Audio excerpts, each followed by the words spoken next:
I grew up in Picher, Oklahoma, through the 90s. I was born in '89, so I lived there all the way through the 90s, all the way up till the school closed in 2007. It was hard on a lot of people to have just to get, ripped up out of where you lived and moved on.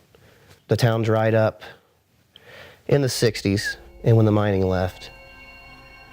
And from that, the population dwindled down to like 2,500 people. By the time I left, it was well down to under 500.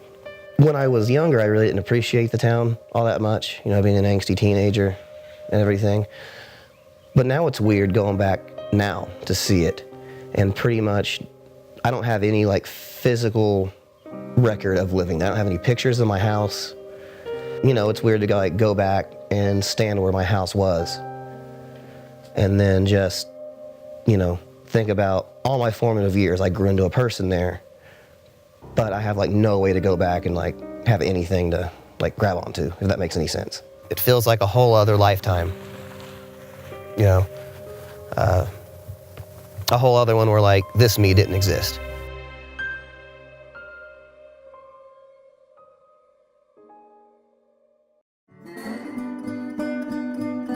The town Picher itself actually developed later after the Missouri mines, which were in operation as far west as Galena.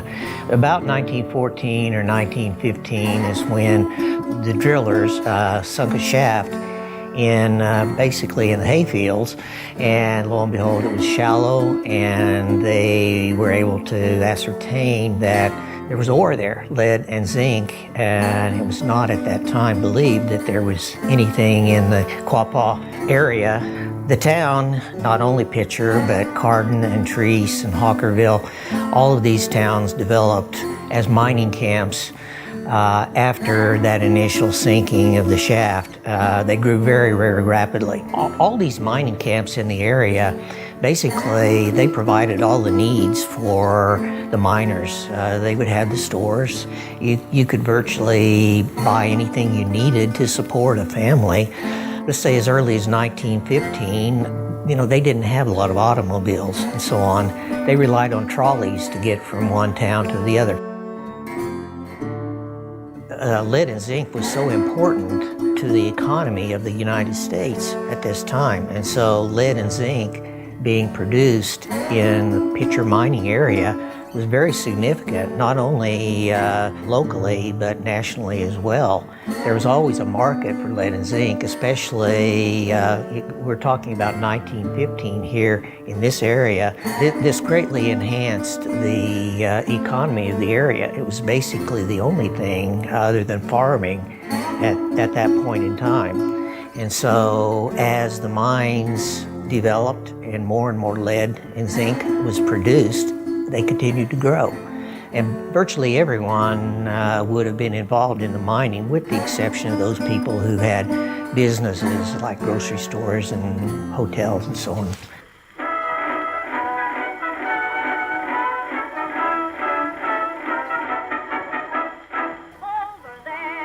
The need for lead and zinc both were very vital to the war effort in World War I. If there was a bullet shot in World War I or World War II, it came from Picher. They began becoming mechanized more and more. Fewer men were needed as the years went by. Being labor intensive and then switching to mechanization, more and more of the miners lost their jobs and so on. It was no longer the pick and shovel day, but they actually had large equipment that was taken apart piece by piece, taken down into the shafts, reassembled, and then you had bulldozers and tractors and trucks and so on like that replaced the men who were at a generation before were using picks and shovels.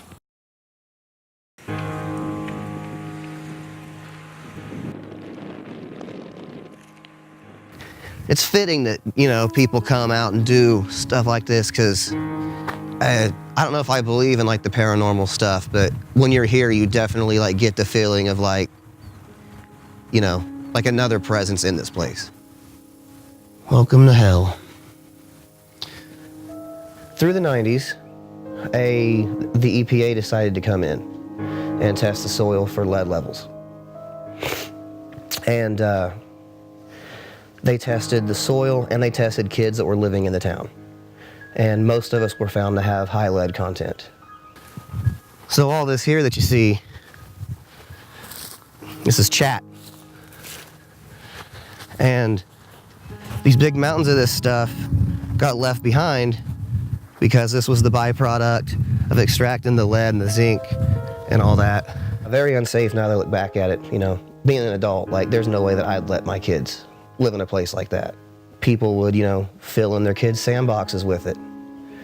Or, you know, we would just play on these mountains growing up. You know, shoes would get full of all the stuff and climb up to the top of them. And I remember sledding down them when I was a kid, and no one ever thought anything about it. Studies have shown that children, their IQ can be stunted at early ages from exposure to lead. And then, of course, that is what was the inauguration of the buyout process as early as 1980. In the early stages of the buyout process, they would go find homes that had small children, and they were the first ones to have their properties bought out. And then, of course, when they did, the families would move, and then immediately the buildings were torn down. So actually that started it. Cave-ins actually were very, very severe. That, in fact, was the reason why Main Street in the town of Picher was condemned. And that would have been either in the 1960s or the early 1970s. And when you have the condemnation of a whole main street of all of the buildings, that is a subject of decline in an area. That's the economy, the businesses, and when they close, then the town kind of dies with it. We lost Yellow Freight and B.F. Goodrich, and when those major industries close, then people lose their jobs. And you're forced to leave in order to find a job to support your families. So I think probably economically that would be a rationale for people leaving. But then if you've lived here all your life, you're retired and so on like that, you don't want to leave your home. And that tornado was really what just drove the rest of the people out. That was the nail in the coffin for that place. And that was in 2008. The tornado hit on the south edge of Picher itself, came over the chat piles to the west, and then hit on the south edge. Fortunately, it was on the south edge rather than the center of town. It still destroyed something like 114 homes. 6 people were killed. None of the homes were rebuilt, as I understand. So right there, you have 114 homes that are displaced, and the people who live in them would move elsewhere. From the day that happened, it wasn't maybe 6 months after that there wasn't anybody there anymore. Picher, Cardin, both together, I think they decided about the same time, if I'm not mistaken, that they would just simply cut off all services to the town. So we're talking about water and sewer, and you know, if all of your utilities are cut off in the town, obviously you're not going to want to stay there. There are houses everywhere. You know, there's like a car wash here. Just, you know, houses everywhere. Now it's nothing. Oh, this pharmacy right here. The guy who built this building here, even after everybody else was bought out or moved, he stayed behind. He wouldn't shut down. And even the people who needed prescriptions that ended up moving to Commerce or Miami, he would drive them over. And then he passed away a couple years ago, actually. People have a crazy spirit about this place. Like, they love it. You know, I guess understandably so. But those people have, it was home. And you just don't forget those memories of your home. We are standing on the foundation of my house. This is where I spent 17 or 18 years. You know, right here. It's alien. It's very, very foreign. You know, I'm not the best at like processing that kind of stuff, but it's very weird.